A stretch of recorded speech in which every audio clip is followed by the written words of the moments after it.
Hey there.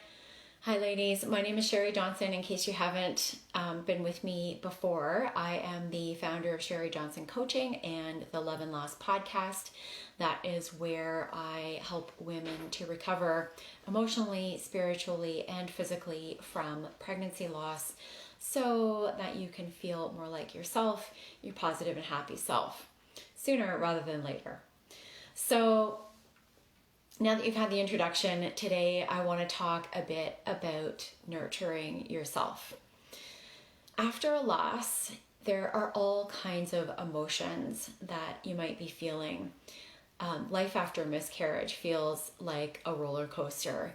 You might be fine 1 minute and feel okay, and then in the next minute you're making a mountain out of a molehill, and in the next you're feeling envious of the woman you saw with a baby carriage on the street, and then in the next minute you're bawling.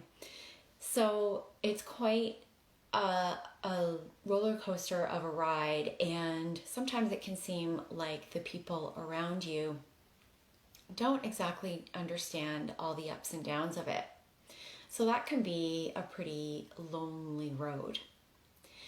What I wanted the most after my 3 miscarriages through this kind of emotional roller coaster was just for someone to take care of me, someone to nurture me. And that to me felt like just someone running a hot bath for me, or making me a cup of tea, or maybe bringing me dinner or something. And it's still what I want after I've had a tough day, no matter what the reason is. Isn't that kind of what most of us want after a bad day? And so of course that's what we want after we've had a loss and we're grieving, right? And yet most of the people around you don't quite know exactly what it is that you need, and you might be afraid to ask for what you need, or you don't want to ask, or maybe you don't even think to ask. Heck, we as women are so used to doing everything for ourselves that we don't even think to ask. That's me. I don't even know how to ask. So there's one other belief that is rampant among women that also affects how we handle this nurturing. And so that belief is this underlying feeling that we don't deserve to be nurtured. So you might resist that. I'll let that sink in for a minute. When I first heard someone talk about this, and this is the way women talk about it, they either talk about your self-worth, that you don't feel worthy. They might say something like, women don't feel like they are enough. And when I first heard those words, I thought, no, I don't think that's me. I feel like I'm enough. I don't think that's me.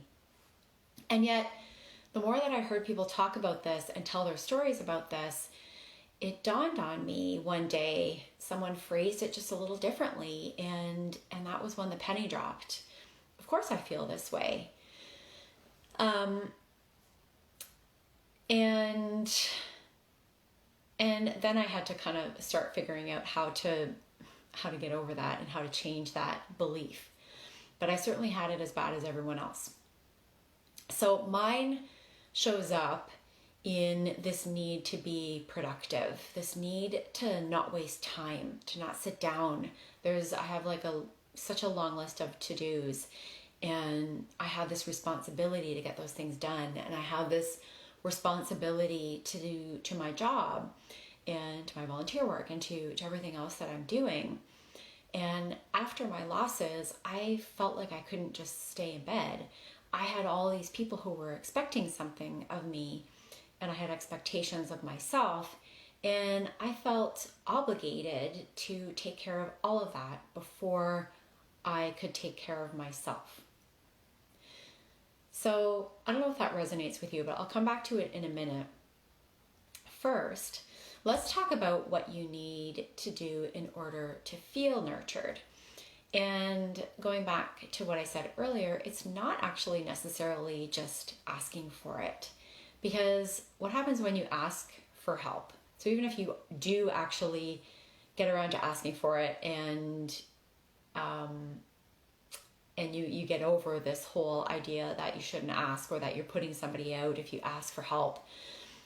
Let's say you do ask. Quite often your partner doesn't want to do it, or your friend doesn't have time, or your family says they want to help but then they don't actually ever follow through, or you're still afraid that you're going to put them out. So you end up being even more disappointed because you had expectations of them, and we also expect them to ask. We feel like we shouldn't have to ask, but they don't actually know what we need, and they don't necessarily do the asking. So the only way to be truly nurtured whenever you need it is to nurture yourself.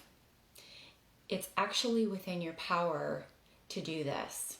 You just have to believe that you deserve it. And that's where I'm going to come back to what I was talking about earlier. And it's around the belief that you are enough, the belief that you need to believe that you actually deserve to be nurtured. And so sink into that for a minute. The way that you can tell if you don't feel like you deserve that nurturing is, particularly after a loss, if you're saying things like, well, my miscarriage happened early, I should be okay. Or if you're saying something like, or you're telling yourself, well, it would be so much worse to have lost a living child. Those people have it so much worse. Or if you're saying, I didn't know the baby, I'd never met the baby, it was just a fetus. If you're making up these excuses and reasons to why you shouldn't be grieving and reasons why you shouldn't be nurtured, those are the things that tell you that you might be feeling like you don't deserve it. So think about what you're telling yourself. That is your ego telling you that you should be okay. And yet your heart is likely telling you something very different, that you need comfort. It's telling you that you need to be nurtured. So now that you know that it might be your ego that's telling you something different than your heart, now that you know that you actually have the power to nurture yourself, once of course you believe that you deserve it, you have a choice as to what you're going to do next. And you need to ask yourself whether you know what that is. Do you know how to figure out if you deserve to be nurtured? And if you do you even know how to nurture yourself? I didn't. I had to learn. This was something that I wasn't really taught to do as I was growing up. So I didn't know how to do that. So, and it's a lot more than self-care. There's a lot more to it. It's about really getting underneath the surface and truly loving yourself. So if you need help with that, if you don't know how to nurture yourself, if you don't know how to even figure out whether you believe that you should be nurtured, I would invite you to just join the conversation over in my Facebook group. We're going to continue this conversation over there, where I give more support to the ladies in that group. It's the Miscarriage, Love and Loss Facebook group, and I'll put a link in the comments. We will continue this conversation over there, and I will leave it at that. So thanks so much for watching, and bye for now.